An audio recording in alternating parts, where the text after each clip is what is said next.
Assalamualaikum warahmatullahi wabarakatuh. Perkenalkan, nama saya Rian Nugraha. NPM saya 222191114.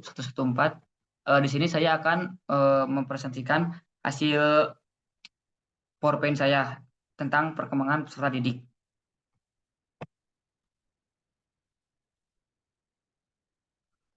Yang pertama ada perkembangan dan pertumbuhan.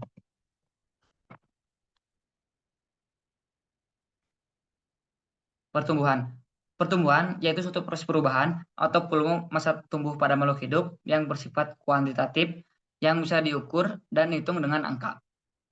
Nah, di sini saya akan sedikit memberi contoh pertumbuhan bersifat kuantitatif. Perubahan tubuh dalam pertumbuhan ini dapat diukur secara kuantitatif. Kita bisa mengukur tinggi dan berat badan kita menggunakan meteran dan timbangan badan. Pertumbuhan memiliki ciri yang sangat khas, yaitu bersifat irreversible atau tidak bisa lagi seperti semula. Selanjutnya ada perkembangan. Perkembangan adalah proses perubahan untuk menuju tingkat kedewasaan atau kematangan makhluk hidup dengan perubahan pola pikiran, emosi, serta kecakapan yang lebih matang. Nah, di sini saya akan sedikit memberi contoh perbedaan pertumbuhan dan perkembangan. Pertumbuhan yang pertama itu tadi bersifat kuantitatif, sedangkan perkembangan bersifat kualitatif. Yang kedua, pertumbuhan akan berhenti pada usia tertentu, sedangkan perkembangan akan berlangsung selama seumur hidup. Ketiga, pertumbuhan akan tampak dari luar, tetapi perkembangan akan berlangsung dalam individu tersebut. Yang keempat, pertumbuhan akan bergantung pada sel, sedangkan perkembangan akan bergantung pada aktivitas atau keikutsertaan organisasi individu tersebut.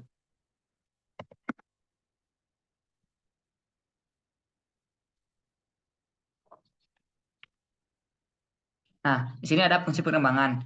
Yang pertama, perkembangan bergantung pada genetik dan lingkungan.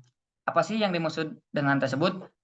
Bertambahnya umurnya perkembangan tersebut menyebabkan adanya perubahan-perubahan fisik dan genetik dalam diri manusia tersebut. Kedua, merupakan proses yang teratur dan mengikuti pola yang dapat diprediksi. Nah, sesuai dengan definisinya, perkembangan terjadi secara sistematis, bukan kebetulan dan bukan pula sementara saja. Perkembangan adalah proses yang teratur, terbangun secara berangsur-angsur, dan ada polanya juga. Nah, yang ketiga, serta orang berkembang dengan kecepatan yang berbeda.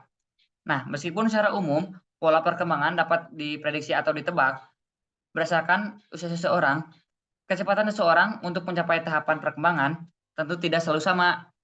Ada anak-anak yang dapat berbicara lebih cepat dari teman-temannya, ada juga anak yang mengalami perkembangan fisik yang lebih cepat pada teman-temannya juga.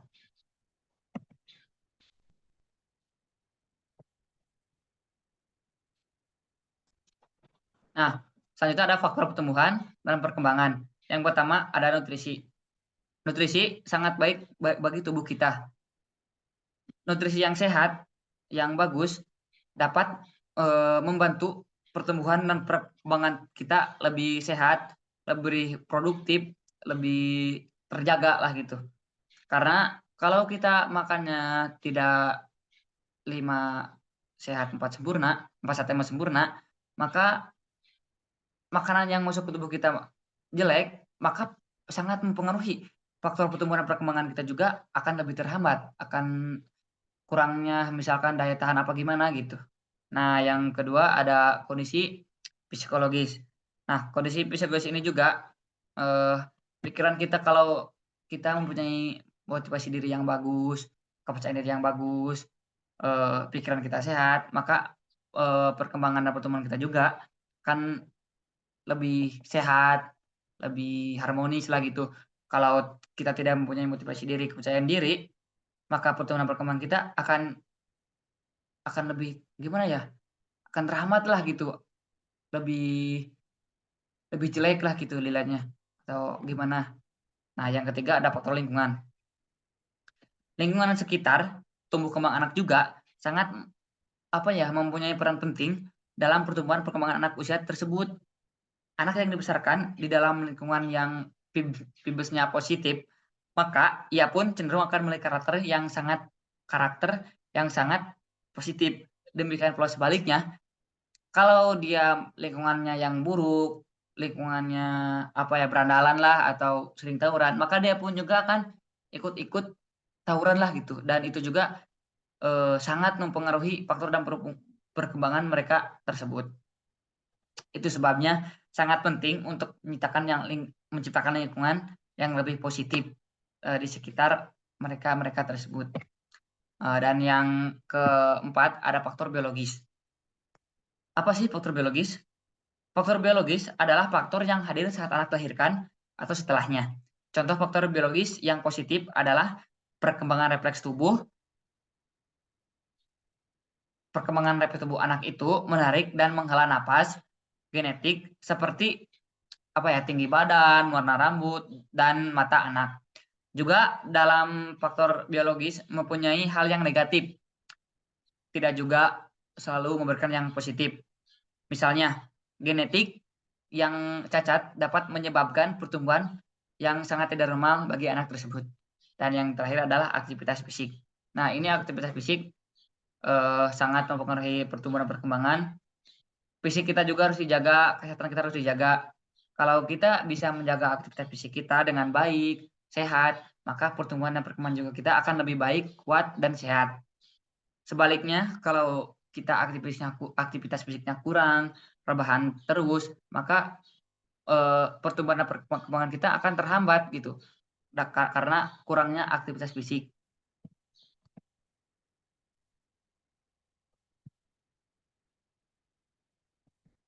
Nah, selanjutnya ada tahapan pertumbuhan dan perkembangan. Yang pertama ada fase prenatal. Fase prenatal ini mulai dari kandungan, dari mulai ibu mengandung, fase fase bayi, yang yang bukan serba mandiri, yang masih memiliki ketergantungan kepada orang tua, yang apa-apa harus didampingi, disuapi atau makannya harus di mana, nah gitu. Dan yang ketiga ada fase kanak-kanak awal. Fase kanak-kanak awal ini dia udah bisa mandiri, bisa melakukannya serba sendiri. Misalkan makan, minum, bermain, memegang apa dia udah bisa sendiri lah gitu. Dan yang keempat ada fase kanak-kanak akhir. Nah, fase kanak-kanak akhir ini udah mulai memasuki jenjang SD. Dia sudah bisa menerima materi, pelajaran, atau dia sudah diajarkan, udah bisa menghitung, membaca dan menulis. Nah, fase remaja. Fase remaja ini peralihan dari fase kanak-kanak akhir.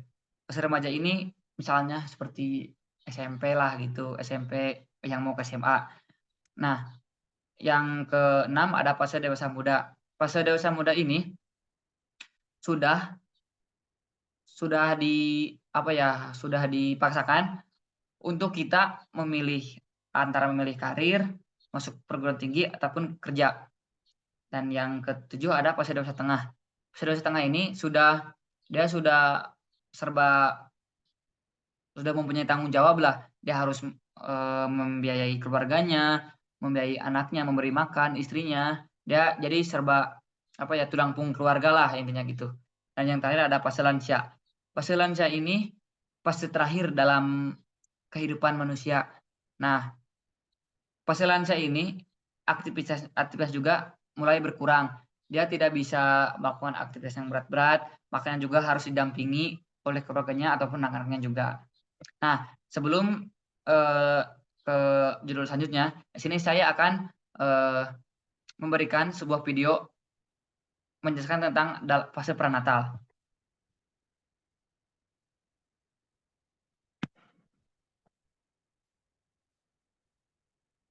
Nah, masa prenatal adalah periode awal perkembangan manusia yang dimulai sejak konsepsi, yaitu ketika ovum wanita dibuahi oleh sperma laki-laki sampai dengan waktu kelahiran seorang individu. Masa prenatal merupakan proses pertumbuhan dan perkembangan awal dalam perubahan evolusi janin dalam kandungan. Kondisi janin dalam kandungan sangat rentan terhadap pengaruh lingkungan hidupnya, yakni seberapa jauhnya ibunya memiliki taraf kesehatan, kebiasaan, dan berperilaku yang baik atau tidak. Hal ini sangat penting untuk diperhatikan, karena akan berpengaruh pada perkembangan janin dan berpengaruh pula pada tahap-tahap perkembangan emosi, dan intelektualnya.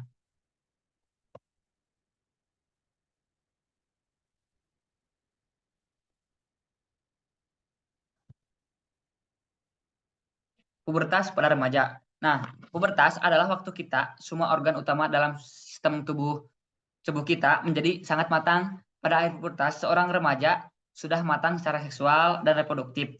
Pertumbuhan dan perkembangan yang terjadi selama masa pubertas disebabkan oleh perubahan kadar hormon tertentu dalam tubuh.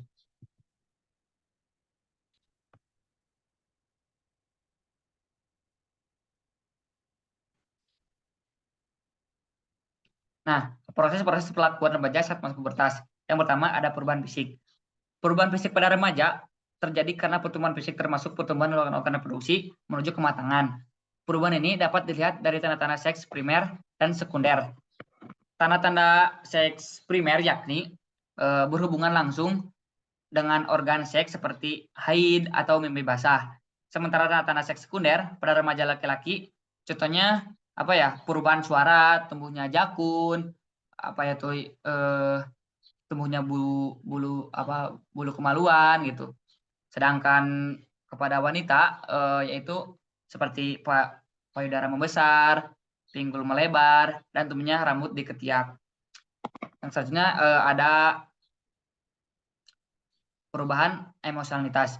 Perubahan agresif organisme dalam konteks ini adalah remaja awal yang mengalami pubertas mulai berpikir tentang sekitar atau sekelilingnya dan mengekspresikan emosi baik dalam tingkah laku atau tidaknya.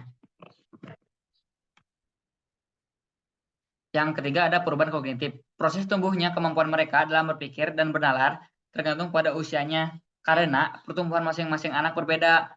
Remaja umumnya memiliki pemikiran yang lebih rumit dan lebih kompleks lah gitu.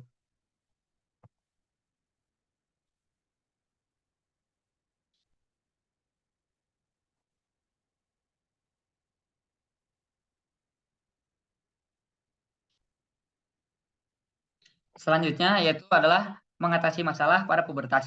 Sebagian orang menganggap bahwa masa pubertas itu sangat sulit yang menghampiri dirinya. Namun fase ini harus tetap dilalui meskipun berat. Nah, ada beberapa hal yang perlu dilakukan untuk menjaga kesehatan fisik dan mental kita. Beberapa upaya yang perlu dilakukan yaitu sebagai berikut. Yang pertama adalah menjaga dan mengontrol emosi atau perasaan. Menjaga dan mengontrol perasaan yaitu kita harus pandai-pandai menjaga dan mengontrol perasaan kita. Karena kalau kita tidak bisa menjaga dan mengontrol perasaan kita, maka kita akan akan berantakan lah gitu. Kalau kita bisa menjaga dan mengontrol perasaan kita, kita kalau mau bertindak sesuatu, apa hal yang menimpa kita, maka kita bisa menghadapinya lebih tenang, tidak tidak berburu-buru lah gitu. Yang kedua ada bertanya kepada orang tua. Nah, ini bertanya kepada orang tua sangat penting. Hal apapun yang kita alami masalah pada saat pubertas, kita harus bertanya kepada orang tua. Misalkan kita, Pak, misalkan atau Bu, ini kita mempunyai ini, apa keluhan ini. Nah, itu sangat penting supaya orang tua tahu, supaya orang tua dapat memberitahu kepada kita harus gimana langkahnya ke depannya gitu, cara menghadapinya dan solusinya gitu. Yang ketiga ada konsumsi makanan yang sehat. Nah, ini seperti tadi kayak nutrisi, konsumsi makanan yang sehat seperti buah-buahan, sayur-sayuran yang seimbang lah gitu. Karena sangat mempengaruhi dalam masa pubertas ini, sangat sensitif. Dan yang keempat menjaga kebersihan alat kelamin. Nah, ini juga ya membersihkan alat kelamin itu sangat perlu karena kalau kita tidak bisa menjaga alat kelamin kita, maka penyakit-penyakit dapat menular dapat lebih menular ke tubuh kita gitu. Misalkan contohnya seperti kalau dalam wanita haid gitu harus haid menstruasi harus lebih bersih gitu. Kita kalau sudah dalam melalui masa menstruasi kalau sudah kita harus membersihkannya dengan baik dan benar gitu. Nah, ini di samping itu pada masalah remaja sering yang dilakukan pada saat masa pubertas yaitu pertama sering begadang. Nah, ini sering begadang sangat buruk bagi tubuh kita. karena begadang itu tidak baik. Misalkan kalau kita besoknya mau bertanding atau gimana, kita begadang misalkan kita tidur sampai jam 4, jam 5. Nah, keesokan harinya tubuh kita serasa lemas. Nah, itu sangat sebagai contoh ya, sangat sangat buruklah bagi kesehatan terutama dalam masa pubertas saat ini. Yang kedua, bertindak tanpa berpikir. Nah, seringkali kita bertindak tanpa berpikir. Misalkan kita kalau ada apa-apa, kalau misalkan mau apa, kita bertindak tanpa berpikir langsung langsung saja gitu, tanpa berpikir satu langkah ke depannya gimana. Nah, ini dapat merugikan kita sendiri gitu, kalau bertindak tanpa berpikir, langsung tidak mengikuti aba-aba lah. Karena kalau kita bisa bertindak, bertindak berpikir gitu, misalkan kita dapat mampu, kita kalau ada apa-apa mampu menghadapinya gitu. Kita bertindak dulu nih, kita ke depannya 1 langkah, 2 langkah ke depannya kita harus gimana supaya bisa kita dapat mengatasinya, nah gitu. Yang ketiga ada memendam perasaan sendiri. Nah ini banyak pada masa pubertas ini, memendam perasaan sendirilah, intinya apa malu atau apa gimana ya, tidak percaya diri, apa gimana. Nah ini sangat banyak gitu. Ini kita harus mempunyai teman atau ya kepada tadi bertanya pada orang tua, kita harus beranilah membicarakan gitu. Kita harus gimana gitu, misalkan perubahan fisik kita, masalah progres kita harus gimana, misalkan ada hal yang apa-apa kita tidak tahu, malah tidak ditanyakan, harusnya ditanyakan, itu sangat rugi gitu.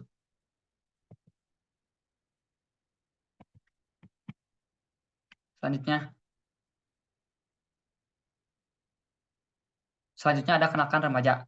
Nah, kenakan remaja menurut Kartini Kartono, kenakan remaja ialah perilaku jahat anak-anak muda yang merupakan gejala sakit secara sosial pada anak-anak dan remaja yang disebabkan oleh bentuk pengabaian sosial.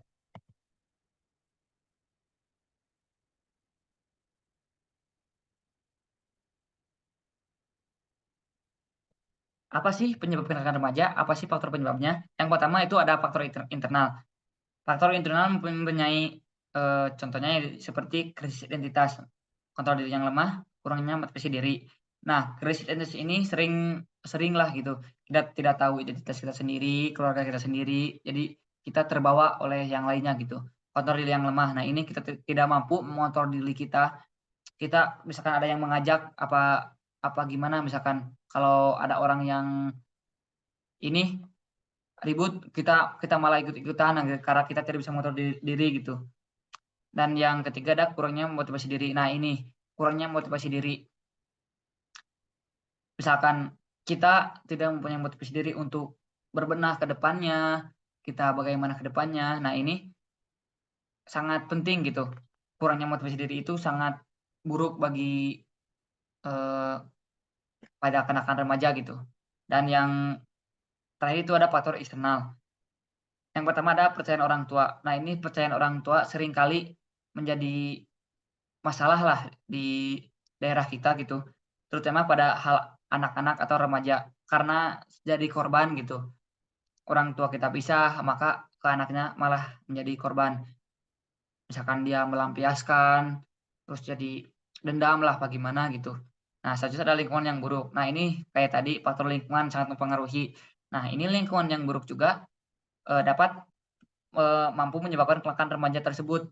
Faktor lingkungan yang buruk misalkan tawuran, apa ya, sering berkelahi, maka itu dapat menyebabkan faktor kenakalan remaja tersebut gitu. Dan yang terakhir ada kurangnya pengawasan orang tua. Nah ini, kurangnya pengawasan orang tua seringkali terjadi pada kenakalan remaja. Misalkan orang tua mengabaikan anaknya, misalkan kalau anaknya apa-apa dia abaiin misalkan pulang malam atau kelewatan batas. Seringkali banyak orang tua yang apa ya, yang menyuekan lah gitu.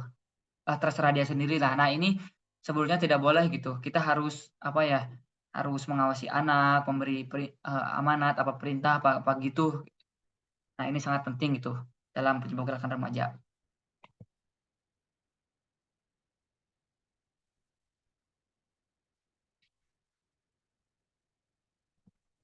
Nah, selanjutnya cara mengatasi dan mencegah kenakalan remaja. Yang pertama, ada membangun hubungan yang baik dengan anak.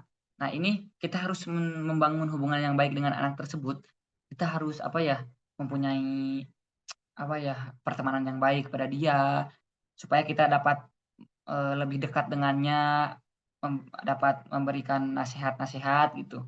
Yang kedua ada tambah pengetahuan tentang perkembangan remaja. Nah, ajarin dialah sedikit-sedikit tentang pengetahuan dan perkembangan remaja supaya ke depannya dia bisa mengatasinya gitu.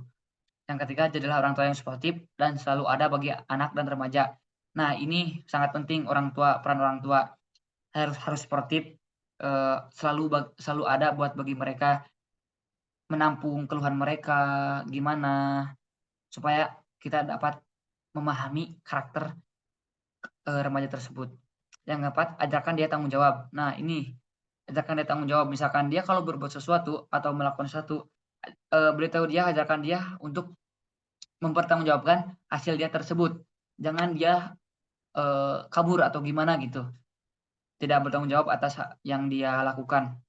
Yang kelima ada menjadi penuntun yang baik. Nah, ini kita sebagai apa ya, sebagai misalkan orang tua, kita harus menjadi panutan yang baik, jadi contoh yang baik kepada mereka, supaya mereka dapat meniru kita gitu. Kalau kitanya tidak baik, kitanya berperilaku buruk, maka anak-anak juga akan meniru kita gitu.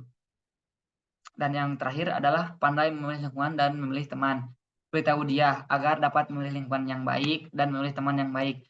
Supaya lingkungan dia kasih tahu lingkungan yang baik gimana, eee, kalau ada yang lingkungan yang buruk dia harus gimana, dan memilih teman. Ini teman juga sangat penting, karena teman juga sangat mempengaruhi, dalam kenakalan remaja.